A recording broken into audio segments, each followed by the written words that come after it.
এই জন্য কবি বলতো মুসলমানি বুয়াদ গরদান নেহাদান,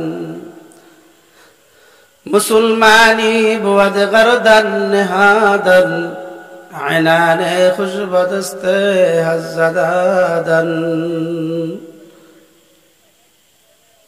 বাবা, মুসলমানি অর্থ হলো নিজের গর্দানকে পুরাপূর্ণ ইসলামের ভিতরে ঢুকাই দেওয়ার নাম হলো মুসলমানি।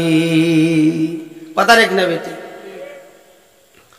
মুসলমানি কোনো কিছু কাজ অর্ধেক করলাম না, কিছু আমার মাওলার হুকুম মানলাম আর কিছু মানলাম না, নবীর তরিকা কিছু মানলাম না, তার নাম মুসলমানি নয়। মুসলমান হইতে গেলে আল্লাহ এবং আল্লাহ রাসূলের বিধান অনুযায়ী চলার নাম হলো মুসলমানি। আগেরকার যুগের মানুষ গুড়া চালাইতেন, দূরাইতেন, কথা ঠিক না? রাজা বাদশারা বড় বড় লোকরা কি করতেন? গুড়া দিয়া সফর করতেন। কি মুরব্বী, কথা ঠিক না? এখন মানুষের মাইকি হয়েছে, এখন মানুষের মোটর সাইকেল হয়েছে, এটা দিয়ে মানুষের যাতায়াত করে। কিন্তু আগের মানুষ কি করছেন? গুড়া দিয়ে যাতায়াত করছে। যখন বাবা গোড়ার মুখের মাঝে একটা লেগাম লাগাইতেন, কথা ঠিক না? চিনেননি? জিঞ্জির লাগাইতেন। যখন গোড়ার মুখের মধ্যে একটা জিঞ্জির লাগানোর সঙ্গে সঙ্গে গোড়া কিন্তু আর নিজের অধীন ছিল না, অধীন হয়ে যায় তো মালিকের। কি কথা ঠিক না? মালিক যখন গোড়ার উপরে ওইটা যখন সোয়ারিটা যখন জিঞ্জির মাঝে টান দিতেন, ডান দিকে টান দিয়ে ডান দিকে যাইতেন, আর বাম দিকে টান দিলে বাম দিকে যাইতেন। কিন্তু গোড়ার তার নিজের স্বাধীনতা ছিল না। স্বাধীন কার? মালিকের, গোড়ার মালিকের। ঠিক বাবারে, আমরা যেহেতু আমরা কালিমার লেগাম মুখে লাগাইলাম লা ইলাহা ইল্লাল্লাহ, তখন কিন্তু স্বাধীন আর আমার নাই, স্বাধীন হইল আল্লাহ এবং আল্লাহর রাসূলের। কথা ঠিক না বেটি? এখন আর স্বাধীন আমার নাই, স্বাধীন হবে কার? আল্লাহ এবং আল্লাহর রাসূলের অধীনে। কথা ঠিক না? এই অধীন আছে আমাদের মধ্যে, এই বিধান আছে। আমরা দাঁড়ায় প্রস্রাব করতেছি মুসলমানের ছেলেরা, কথা ঠিক না? প্রস্রাব করে পানি নাই, এরকম আছে না? আবার মুসলমান দাবি করি, কথা ঠিক না? পরের হক নষ্ট করতেছি, সুদ খাইতে আসি, ঘুষ খাইতে আসি। মুসলমানের মধ্যে এটা আছে? আরে মুসলমানের মধ্যে এগুলো আছে, সুদ ঘুষ আছে, বেপরদা চলতে আসছি। গত পরশুদিন দেখলাম আমাদের ব্রাহ্মণবাড়িয়া শহরের ভিতরে হিন্দুদের পূজা, মানে অর্ধেক মনে আমরা মুসলমান। নাউজুবিল্লাহ কই, তো মুসলমানের রইল? হ্যাঁ বলেন তো, কোন হিন্দু আমাদের ঈদের মাঝে আইছে দেখছেন? ঈদের নামাজ আইছে? তারা আইছে না। কিন্তু আমরা তাদের উৎসবের মধ্যে টিভি থাকি, আমাদের লোক বেশি।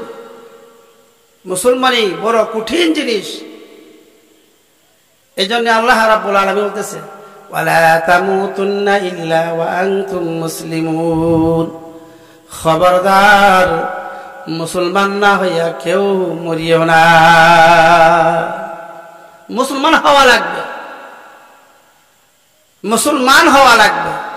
আপনার মাথার থেকে পা পর্যন্ত মুসলমানই থাকতে হবে, কথা ঠিক না বেটি? আপনার ঘরের ভিতরে মুসলমানই থাকতে হবে, আপনার সমাজের মাঝে মুসলমানই থাকতে হবে, আপনার রাজনৈতিক জিন্দিগির মাঝে মুসলমানই থাকতে হবে, আন্তর্জাতিক জিন্দিগির মাঝে কি থাকতে হবে? মুসলমানই থাকতে হবে, কথা ঠিক না বেটি? কিছু মানলাম আর কিছু মানলাম না, তার নাম মুসলমানই নয়।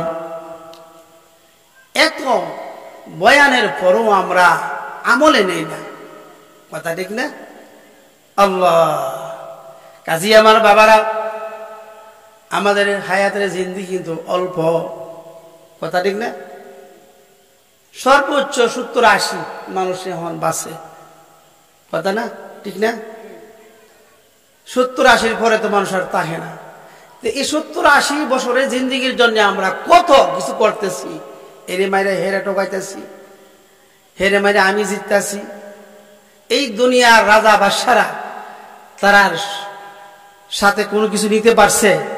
এই যে লাফালাফি করছে, এই যে অনেক অনেক কিছু করছে, কিছু নিতে পারছে?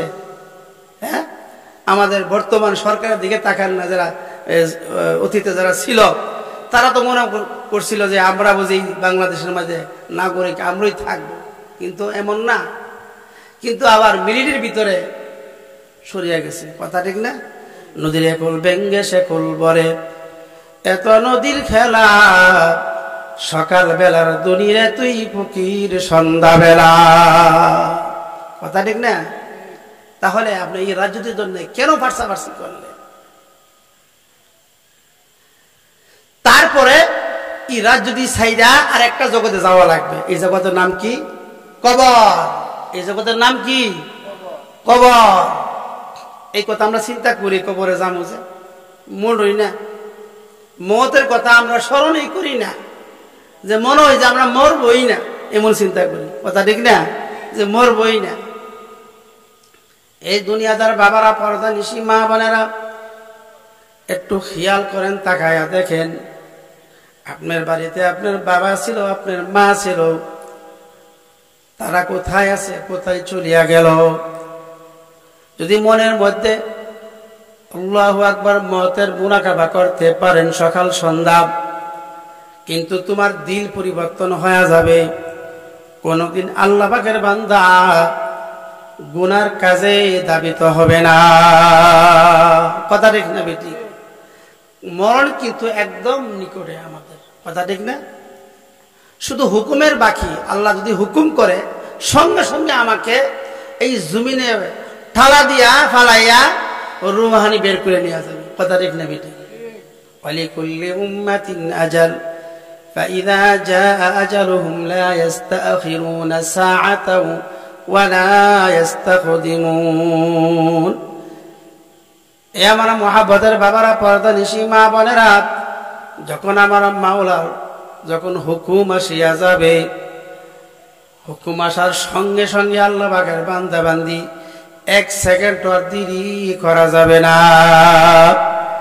আল্লাহ পাকের হুকুমের সঙ্গে সঙ্গে এক সেকেন্ডে আগেও নেবে না, পরেও নেবে না, নির্ধারিত টাইমের মধ্যে তোমার আমার রুহু বের হয়ে যাবে। আজকে